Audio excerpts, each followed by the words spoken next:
Video pembelajaran materi sel. Apa itu sel? Sel merupakan unit terkecil dari makhluk hidup. Sel juga merupakan unit struktural dan fungsional penyusun makhluk hidup. Mengapa demikian? Karena makhluk hidup atau individu tersusun atas sistem organ. Sistem organ tersusun atas organ, organ tersusun atas jaringan, dan jaringan tersusun atas kumpulan sel. Struktur dan fungsi sel. Struktur dan fungsi sel dibedakan menjadi sel prokariotik dan sel eukariotik. Sel prokariotik adalah sel yang tidak memiliki membran inti, sedangkan sel eukariotik adalah sel yang memiliki membran inti. Komponen sel. Membran sel berfungsi sebagai pelindung sel dan pengatur keluar masuknya zat. Inti sel berfungsi sebagai pusat pengatur kegiatan sel.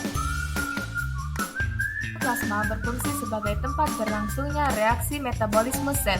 Retikulum endoplasma terbagi menjadi retikulum endoplasma kasar yang berfungsi untuk mengumpulkan protein menuju membran sel, sedangkan retikulum endoplasma halus berfungsi untuk mensintesis lipid, glikogen, kolesterol, dan gliserida.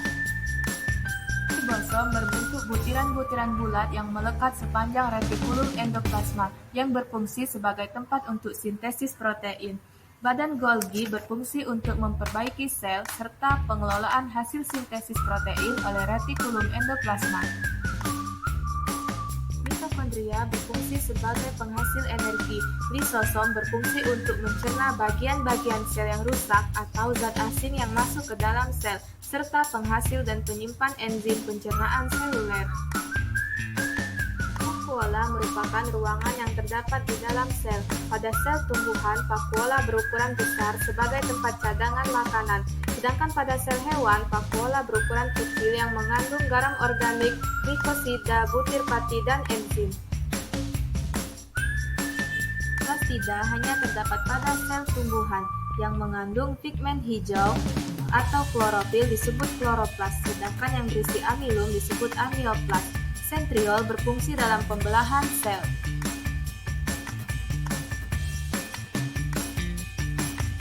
Sekian video pembelajaran materi sel. Semoga bermanfaat. Terima kasih.